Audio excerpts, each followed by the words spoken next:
سلام تعنا هبلنا كبراتن كبرانن نحدش عامت كلتشن إسران شدشتن عامت فرنجن مقبال عام مدلاو نزلكم كلكم نكو عبصحكم نابلنا نلومي إسران كلتن تحساس كلتشن عسى شمونتنا عامت مرز حرنا مزيناتات كم صعب أوادي نعملنا نشانلنا لايك شير سبسكرايب ناغوركم سانا نخصون حب معدام فلما عبيت نتبتات كنسمعكم أب الجزيرة أب تجري استفدت أم الجنوسايد زمرحو أبي حمد يوم زوالو جيتا شوردا در هذه الجنوسايد زبالكال كبعافي أوتس إن كل تسميعهم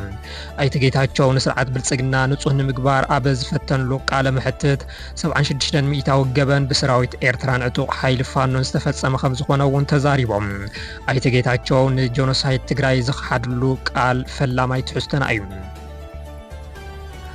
عبادالله جمدا حزب تግራይ بن جنرال ክንፈ ዳኘው ካብ ኢትዮጵያውነቱ ዝግራሕ ህዝብ ይኮነን ብምባል ተዛሪቦም ህዝብ ትግራይ ሕምብርቲ ኢትዮጵያውነት እዩ ብምባል እውን ተሓላቀ ህዝብ ትግራይ ኮይኖም ቀሪቦም ኣሎም ካሊ እንደሱሶ ዛዕባ እዩ መንግስቲ ካብ ማሕበራዊ ሚድያ ተጠቀምቲ ግብሪ ካኸፍል ምዃኑ ተፈሊጡ ኣብ ዓመት ልዕሊ 2 ሚልዮን ቅርሺ ኣታው ዘለዎም ተጠቀምቲ ማሕበራዊ ሚድያ ሕጋዊ ፍቓድ ንግዲ ክህልዎም ከም ዝግበር እውን ተገሊጾሎም لعلي حموش تشح أول السراويت مكلخال حاجر كديعو مسا عطوات كمستسلفو منجست علاو غيرون اتوم كاو سراويت كديعو مستوحال أبالات مسا عطوات بمخان منجست يوغ خمزلو كومشن حاجراو تحدثو علاو غيرولهم نايزي أمون كالوتن زرزر كنسمعوكم ينام سنايز أنحيد أب الجزيرة أب تجري استفدت جونوسايد زمرحو أبي حمد يوم زوالو جيتاچو ردا دحر حزي جونوسايد زبالكال كاب آفي أيوتس إن كبلو تسميعهم أي تجيتاچو نسرعت بالسجنا نصهن مقبار أب زفتن لوك على محتت 7 مئة وجبن بسراويت إيرتران عتوق حيل فانون استفدت أم 5 ونون تزاريبهم مسا غازيت إني حسن مهدي أب الجزيرة فيت نفيت كاريوم أب تجري جونوسايد تفصيم إلهم زعمونم قندما بأبي حمد دي تفصيم نزبل حتو حادجيز نزتقومم قالات كتنققلني كالي غيزه دما انا بعل مويا حق سلازخونكو كلفصيم ويلا ايزاربن ببال غوبو زولو ايتگيتاچو حز دما زيتصنعن اباي تازيلن 76 مئة وجبن بإيرتران فانون يتفصيم ببال نتأجان تكبارن جونوسايد أبي حمد كاب دومو نصهن مقبار انت اللي حاسو ترأيمولهم كن مورحي بعل مويا حق سلازخونكو كلفصيم ويلا ايزاربن زولو جيتاچو حزي مويا دربيوم إيرتران فانون يوم فتصيمو وموالهم ببزحات أب تعزبتي كام اتاوم بتوسخيم كومشن مصنعات الجونوسايد تግራይ كونه عالم لغة تكالا زي صنعوا أحاز إلاو مقبارهم زحتت جبن يوناتو بحال يركون أي تجيتاچو ردا استزارو متن قصري بمردات استدقف يكونن مالت سراويت إيرتران فانن جبن جونوسايد أي فتصومن مالت يكونن سراويت إيرترا خون عطوق فانو كم أون حيل عفار أخل زخونن أي وعالم جبن زفتصومن أب جزيو زحتتلون جونوسايد فتصيمم يوم زم حيل تانا بتግራይ آتيوم جبن فتصوم زفقدلهم زمرحهم من سراويت مكلخال هاجر دمام بمريحنت جبن جونوسايد كفتصم زجبر جنا بقدماي مينستر أبي حمد زمرح منجس فيدرال مخانو عالم زوق حكيم أي تجيتاچو زي لمصنعت بمقراب نتي حق خشفافونو انتفتنو كوا اتي جبن بمن كم استفتصم ناي أدباباي مشتريم نسلطانو مكبلو جبن سرعت أبي حمد نمنصح لعلن تحتن زولو زلو أي تجيتاچو ردام دحر هزي مس منجس فيدرال الناس راحو جونوسايد زبالكال أي تكمن بمبال نتي يابل الحزب تግራይ استفتصم جبن كحيدم ولهم جونوسايد ميلقال كان بኋላ አልጠቀምም ፌደራል መንግስት ጋር ይሰራል كالي أي تجيتاچو ردا زلعلو وقداي بهراونت زملكتن تتكون ناي تግራይ بهراونت ديقالا أيو بمبال آناشيوم ولهم هاجر تግራይ نمتياشنا نقال زلنا بمبال عشحات من أسي تግራይ تسعرنا ولوز تسوؤلون حزقون بركز بالة تግራዋይ كابتا آتميا خطت فوز تبقست إيتيبيا تفاتحو هاجر نخون ننزل على حررتا أبزلو الوان بهراونت تግራይ ديقالا أيو بمبال أبلعلي بهراويان تقارو زلو ومنعقات آرئيوم بمبال ناقفيتا يقربوا لهم أبي قد كيتو يسعرنا بمبال نتي حزي زلو ومنفس تسعرين زنصبارقو أي تجيتاچوم كبر تግራይን تقارون حزب تግራይን عالم زدم مزكايدو قالسن استخفل مسوعتن أي تجيتاچو بزي درجان تقمط ومسمع مدن صو يزولو بزحات يوم بمليونات زقصرو مناسي نمننتهم مريت عدبهم نبعت حافتهم حزن أديهم قطع أبهم كبر حبرتسومهم نهلونا تግራይን زفتسو ودمن زخفل ومسوعتن تشفليقم تقد كيتم وعالم دم ድማ ካብ ሓደ ንመንእሰይ ውፁእ ንዑ ተቃለሱ እናበለ ይጉስጉስ ካብ ዝነበረ ሰብ ከምዚ ክሰምዕ ዘሕዝን ዘሐምምን እዩ ዝብሉ ኣይተስኣኑን። ኣብ ዝሓለፈ ኩናት መራሕቲ ህወሓት ኣዲስ ኣበባ ክንኣቱ ኢና ብዝብል ምትላል ናብ ኩናት ከም ዝኣተው ሕዚ እውን ኣዲስ ኣበባ ክንኣቱ ኢና ብምባል ኩናት ክጅምሩ ይፅዕሩ ኣለዉ። ግን ከዓ ከምዘይከኣል ዝገለጹ ኣይተ ጌታቸው ናብ ኣዲስ ኣበባ ብኣየር ክመፁ ይኽእሉ እምበር ብኩናት ኣይኽእሉን እዮም ክብሉን ተሓላቕቲ ስርዓት ብምዃን ፈኪሮም ኣለዉ። ህወሓት ፋኖን ሻዕብያን ተሓባቢሮም መንግስቲ ንምውዳቕ ምንቅስቃስ ዕብዳን እዩ ብምባል ኣይተ ጌታቸው ሕዚ ተሓላቕ ኣብይ ኣሕመድ ቅድሚ ምዃኖም ኣብይ ሳዳም ኣየድሕኖ ኦርዳሃን ኣየድሕኖም ማንም ኣየድሕኖን ብምባል ሰራዊት ትግራይ ናብ ኣዲስ ኣበባ ካብ ዝተቃረበሉ እዋን ይዛረቡ ምንባሮም ዝዝከር እዩ። I will tell you this as a lawyer, I cannot say who did this and that. 76% of the crimes were committed specifically በኤርትራውያን ተፈጸሙ ይልና So what was the rate? ከ24% assortment of ፋኖ አለ። አባዱላ ገመዳ ህዝቢ ትግራይ ብእኒ ጀነራል ክንፈ ዳኘው ካብ ኢትዮጵያውነቱ ዝግራሕ ህዝቢ ይኮነን ብምባል ተዛሪቦም ህዝቢ ትግራይ ሕምብርቲ ኢትዮጵያውነት እዩ ብምባል እውን ተሓላቕ ህዝቢ ትግራይ ኮይኖም ቀሪቦም ኣለዉ። ኣብ እዋን ዘመነ ስልጣን ኢህወደግ ኣብ ዝለዓለ ጠርዚ ስልጣን ዝነበሩ አባዱላ ገመዳ ሕዚ እውን ቀንዲ ሞተር ስርዓት ብልፅግና ከም ዝኾኑ ይንገረሎም። ኣብ ልዕሊ ትግራይ ኩናት ንኽእወጅ ብድሕሪት ኮይኖም የማኽሩ ከም ዝነበሩ ዝንገረሎም አባዱላ ካብ ቀረባ እዋን ጀሚሮም ድማ ብዛዕባ ህዝቢ ትግራይን ኤርትራን በብሚድኡ እናቐርቡ ፕሮፓጋንዳ ኣብ ምዝርጋሕ ተጸሚዶም ይርከቡ። ኣብ ዝሓለፈ ሰሙን ዓሰብ ናይ ኢትዮጵያ እዩ ነይሩ ከመይ ኢሉ ከም ዝኸደ ንዓይ እውን ኣይርደአንን ብምባል ዝተዛረቡ ምሩኽ ሻዕብያ ዝነበሩ አባዱላ ገመዳ ሕዚ ድማ ብዛዕባ ህዝቢ ትግራይ ክዛረቡ ተሰሚዖም ኣለዉ። ናይ ህዝቢ ትግራይ ኢትዮጵያውነት ብእኒ ጀነራል ክንፈ ኮነ ካልኦት ይግናሕ እዩ ዝብል እምነት የብለይን ምክንያቱ ህዝቢ ትግራይ ሕምብርቲ ኢትዮጵያውነት እዩ ዝበሉ አባዱላ እኒ ብርሃኑ ጁላን ኣዳነች ኣበቤን ተደልዮም ይገንጸሉ ዝበልዎ ግና ኣየልዕልዎን። እኒ ብርሃኑ ጁላን ኣዳነች ኣበቤ ነቲ መስራቲ ሃገር ዝኾነ ህዝቢ ትግራይ ተደልዩ ይገንጸል ምዋሎም ዝዝከር እዩ። ህዝቢ ትግራይ ኣብይ ኣሕመድ ናብ ስልጣን ካብ ዝመፁ ጀሚሩ ከም ባዕዳዊ ካብ ኢትዮጵያውነቱ እናተደፍአ ዝርከብ ኮይኑ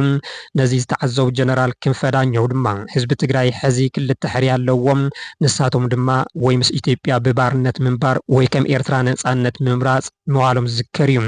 አባዱላ ገመዳ ግና ህዝቢ ትግራይ መሰረት ኢትዮጵያ ይክብሉ ተሰሚዖም ኣለዉ። ኦቢኤን ዝተባሃለ ቴሌቪዥን ጣብያ ንሶም ከም ዘጣየሽዎ ኣብቲ እዋን ድማ እኒ ስብሓት ነጋ ዘርኣይ ኣስገደሙን በረከት ስምዖንን ተቃዊሞም ነይሮም ብምባል ብሂወት ዘየለዉ ሰባት ከይተረፉ እናልዕሉ ንባዕሎም ክቕልሉ ተሰሚዖም ኣለዉ። መንግስቲ ካብ ተጠቀምቲ ማሕበራዊ ሚድያ ግብሪ ከኽፍል ምዃኑ ተፈሊጡ። ኣብ ዓመት ልዕሊ 2 ሚልዮን ቅርሺ ኣታዊ ዘለዎም ተጠቀምቲ ማሕበራዊ ሚድያ ሕጋዊ ፍቃድ ንግዲ ክህልዎም ከም ዝግበር እውን ተገሊጾሎም። ብመሰረት ሚኒስተር ፋይናንስ ዘዳልዎ ሓድሽ ረቂቕ ደንቢ ኣብ ዓመት ልዕሊ 2 ሚልዮን ቅርሺ ዘእትዉ ከም በዓል ቲክቶክ፣ ዩቲዩብ፣ ፌስቡክን ካልኦትን ዝበሉ ዲጂታላዊ ፈጠርቲ ትሕዝቶም ከም ንግዳዊ ትካላት ተቆፂሮም ግብሪ ንክኸፍሉ ከም ዝግደዱ ተሓቢሮሎም። እቲ ረቂቕ ደንቢ ነቲ ዲጂታላዊ ትሕዝቶ ምፍጣር ካብ ግብሪ ዝኸፍል ቁጠባዊ ንጥፈት ኣፍልጦ ዝሃበ ኣዋጅ ግብሪ ኣታዊ 2009 ንምትግባር ዝተዳለወ ኮይኑ ኣብቲ ረቂቕ ዝተቐመጡ ቀንዲ ነጥብታት ድማ ኣብ ዓመት ልዕሊ 2 ሚልዮን ቅርሺ ዝእክቡ ሕጋዊ ፍቃድ ንግዲ ዘለዎም ወይ ድማ ኣታዊኦም ኣብ ሒሳቦም ዘርእዩ ፈጠርቲ ከም ንግዳዊ ትካል ተቆፂሮም ንግዳዊ ግብሪ ንክኸፍሉ ይግደዱ ይብል። ፈጠርቲ ትሕዝቶ ካብ ምልላይ ስፖንሰርሺፕ ወፍያታት ወይ ድማ ብጥረ ገንዘብ ይኹን ብዓይነት ዝወሃብ ከምኡውን ካሊእ ፍልፍላት ዝረኽብዎ ኣታዊ ሕጋዊ መዝገብ ንክሕዙ ክግደድኦም ተባሂሎም ኣለዉ። እዞም ኣብ ላዕሊ ዝተጠቐሱ ረቑሓታት ዘየማልኡ ወይ ድማ እቶቶም ትሕቲ 2 ሚልዮን ቅርሺ ዝኾኑ ሰሙያ ማሕበራዊ ሚድያ ድማ ኣብ ትሕቲ ካልኦት እቶት ዝብል ምድብ ተመዲቦም ካብ ኣታዊኦም 15 ሚእታዊ ንክኸፍሉ ከም ዝግደዱ ዝወፁ ሓበሬታታት የመልክቱ። ግብሪ ኣብ ልዕሊ ግብሪ፣ ዕዳ ኣብ ልዕሊ ዕዳ እናደራረበ ንህዝቢ ዘማርር ዘሎ ስርዓት ብልፅግና ካብ ህዝቢ እናመንዝዐ መዕደገ ፅዋር ከም ዝጥቀመሉ እዩ ዝግለጽ። ህዝቢ በብመዓልቱ ከም ኣውሎ ንፋስ ይሕንበብ ዘሎ ናህር ዋጋ ዝሳቀ ዘሎ ከይኣኽሎ ካብ ደገና ቀድሐ ብዘምፆም ተደራርብቲ ግብርታት ምንባር ንክከብዶ ሂወቱ ንክፀልእን ይገብሮ ከም ዘሎ ብዙሓት ይዛረቡ። ሕዚ ድማ መንግስቲ ዝኾነ ዓይነት ንዜጋታት እታወታት ካብ ዘየቅርበሉ ዓለም ብዝፈጠረቶ መራኸቢ መርበብ ተጠቂሙ ሂወቱ ንምምራሕ ኣብ ልዕሊ ዝፍትኑ ዜጋታት ካሊእ ግብሪ ንምድዕናን ይሸባሸብ ከም ዘሎ እናተገለጸ ይርከብ። ፕሬዝዳንት ቱርኪ ረሲብ ጣይብ ኤርዶሃን እስራኤል ንሶማሊላንድ ኣፍሉጦ መሃባ ዘይሕጋውን ዘይቅቡልን ክብሉ ነቒፎም ፕሬዝዳንት ኤርዶሃን ንእስራኤል ዝኾነኑ ምስ መዘንኦም ፕሬዝዳንት ሶማሊያ ሓሰን ሼክ መሐሙድ ትማሊ ኣብ ኢስታንቡል ኣብ ዝሃብዎ ሓበራዊ ጋዜጣዊ መግለፂ እዩ። ኤርዶሃን ዋላ እኳ ሶማልያ ዳግማይ ክትለዓል ዘይደልዩ ሰባት ዝተፈላለዩ ሽርሕታትን ናይ ምብስባስ ንጥፈታትን እንተካይዱ ኣብ ፀጥታዊ ኩነታት እቲ ሃገር ግን ርኡይ ምምሕያሽ ተራእዩ ክብሉ ምስክርነቶም ሂቦም ብመንፅር ቁጠባዊ ምትሕጋዝ ቱርኪ ክሳብ ዝኣቱ ዘሎ ሓድሽ ዓመት 2026 ኣብ ማያት ኳዕቲ ነዳድን ጋዝን ክትጅምር መደብ ከም ዘለዋ ዝገለጹ እቶም ፕሬዝዳንት ነዚ ንምሕጋዝ ኣንካራ ክልተ ሓድሽ መራኽብ ኳዕቲ ዓሚቕ ባሕሪ ከም ዝወሰኸት ኣመልኪቶም ኤርዶሃን ወሲኾም እዞም ልምዓታዊ ፕሮጀክትታት ኣብ ድሕነትን ምዕባለን ህዝቢ ሶማልያ ልዑል ኣበርክቶ ከም ዘለዎም ገሊፆም ፕሬዝዳንት ሶማልያ ሓሰን ሼክ መሐሙድ ግዝኣታዊ ሓድነትን ላዕላውነትን ሶማልያ ኣብ ሓደጋ ኣብ ዝወደቐሉ እዋን መንግስትን ህዝብን ቱርኪ ንዝገበርዎ ዘለው ዘይናጋዕ ደገፍ ብምንኣድ ቀዳማይ ሚኒስትር እስራኤል ቤንያሚን ኔታንያሁ ኣብ ልዕሊ ግዝኣታዊ ሓድነት ሶማልያ ንዝወሰድዎ ተንኳሲ መርገፂ ብትሪ ኮኒኖም እስራኤል ዝሓለፈ ዓርቢ ንሶማሊላንድ ላዕላውነት ሃገር ምዃና ኣፍልጦ ድሕሪ መሃባ ኣብ ቀርኒ ኣፍሪካ ሓደሽቲ ትርኢታት ዝማዕወሉ ኮይኖም ካቢኔ ሶማልያ ቤት ምክሪ ፀጥታ ውድብ ሕቡራት መንግስታት ንውሳነ እስራኤል ነፂጎም እዮም ካቢኔ ሶማልያ ነቲ ውሳነ ግብራዊ ዘይኸውን ብምባል ዝተቃወሞ ኮይኑ ህዝቢ እውን በብኣደባባይ ወፂኡ ተቃውሞ እናስምዐ ይርከብ ብኻሊእ ወገን ካቢኔን ህዝብን ሶማሊላንድ ድሕሪ 34 ዓመታት ብእስራኤል ንዝተውሃቦ ኣፍልጦም ኣብ ኣደባባይ ወፂኡ ተሓጎሶ እናገለፀ ይርከብ እዚ ካብ ታይዋን ወፃኢ ካብ ዝተወሰነ መትከለን ዘየፍለጣ ዳርጋ መብዛሕትአን ሃገራት ተቃውሞአን ዘስማዓሉ ውሳኖም ኣፍልጦ ሃገርነት ንምብራቅ ኣፍሪካ ኢሉ እውን ቀይሕ ባሕርን ወሽመጥ ዓደንን ጠንቂ ፀጥታን ድሕነትን ንኸይኸውን ዝተሰግአ ኮይኑ እስራኤል ናብቲ ውሳነ ክትበፅሕ ዝኽኣለት ኣብ ሶማሊላንድ ወተሃደራዊ ቤዝ ብምጥያሽ ንሁቲ ንምውቃዕ ብምዕላም እዩ ዝብሉ ተንተንተለው ፕሬዝዳንት ሓሰን ሼክ መሐሙድ ቅድሚ ናብ ኣንካራ ምምርሖም ናብ ጅቡቲ ብምቕናዕ ምስ ፕሬዝዳንት እስማዒል ዑመር ጊሌ ዝዘተዩ እንትኾኑ ብቐንዱ ኣብ ላዕላውነትን ግዝኣታዊ ሓድነትን ሶማልያ ከም ዝተዘራረቡ ዝወፁ ሓበሬታታት የመልክቱ ጅቡቲ ምስ ግብፅን ቱርክን ብምዃን ካብተን ቅድሚ ኩሉ ንውሳነ እስራኤል ዝተቃወማ ሃገራት ሓንቲ እያ እስራኤል ፍልስጣማውያን መሰል ዓርሰ ውሳኖም ክትፈቅድ ተሪፉ ካብ መረበቶም ጋዛን ዌስት ባንክን እናመዛበለት ናይ ምንባር ሂወቶም ከልኪላን ተብቅዕ ንሶማሊላንድ ኣፍልጦ መሃባ ኣጀንዳ ንምቕያር ዝተጠቐመትሉ ሜዳ እዩ ዝብሎ ይተስኣኑን ኢትዮጵያ ካብ ገዲም ንግብፂ ከየፍለጠት ሓድሽ ግድብ ክትሃንፅ ኣይትኽእልን ክትብል ኣፍሊጣ ኢትዮጵያ ፈለማ ንግብፂ ከየፍለጠት ሓድሽ ግድብ ክትሰርሕ ኣይንፈቅድን ኢና ክብሉ ሚኒስትር ጉዳያት ወፃኢ ግብፂ በድር ዓብድላቲ ኣጠንቂቖም ሚኒስትር ጉዳያት ወፃኢ ግብፂ በድር ዓብድላቲ ኣብቲ ብምክንያት ምዝዛም ዓመት 2025 ኣብ ቴሌቭዥን ሃገሮም ኣብ ዘካየድዎም ልዕሊ 1 ሰዓት ዝወደቕ ቃለ መሕትት ንኢትዮጵያ ዝምልከት ሓዊሱ ብርክት ዝበሉ ጉዳያት ኣልዒሎም እዮም እቶም ሚኒስትር ኢትዮጵያ ኣብ ሩባ ኣባይ ካሊእ ግድብ ክትሰርሕ ኣይንፈቅድን ኢና ኣብቲ ሩባ ሓድሽ ግድብ ክትሰርሕ እንተደልያ መጀመርታ ምሳና ክትስማዕማዕ ኣለዋ ህንፀቱ ድማ ብመሰረተ ኣህጉራዊ ሕጊ ክፍፀም ኣለዎ ኢሎም ወሲኾም ድማ ኢትዮጵያ ፈለማ ንግብፂ ከይሓበረት ሓድሽ ግድብ ክትሃንፅ እንተፈቲና ካብ ግብፂ ዝተዋደደ ምላሽ ክትፅበእ እያ እዚ ምላሽ ሓያል ሕጋውን ንቻርተር ሕቡራት ሃገራት ዝስማዕማዕን ክኸውን እዩ ዝበሉ እቶም ሚኒስትር ግብፂ ምስ ስርዓት እምበር ምስ ህዝቢ ኢትዮጵያ ዝኾነ ፀገም የብላን ክብሉ ተሰሚዖም ግብፂ ምስ ህዝቢ ኢትዮጵያ ፀገም የብላን እቲ ፀገም መንግስት ኢትዮጵያ ዝውሰድ ዘሎም ሓደ ወገን ስጉምቲ ዝበሉ ሚኒስትር ጉዳያት ወፃኢ ዓብድላቲ ግብፂ መግዛእታዊ ኣተሓሳስባ ዝብል ኣባህላ ብመንግስት ኢትዮጵያ ዝተዘርግሐ ፕሮፓጋንዳ ብምባል ነፂጎምዎም ምዚ ተኣሳሲሩ ታሪካዊ ምምቕቃል ሩባ ኣባይ ምስ ምዕባለ ኣፍሪካ ዝፃረሩ ዝብል ኣባህላ ከም ናይ ሕሶት ሓቲት ገይሮም ዝነፀግዎቶም ሚኒስትር ነዚ ኣረኣያዚ ግና ሰቢርናዮ ኢና እቲ ትረኻ ብፃዕርና ተነፂጉ እዩ ብምባል ምስ ሃገራት ተፋሰስ ደቡባዊ ኣባይ 34 ፕሮጀክታት ማይ ምትግባሮም ኣፍሊጦም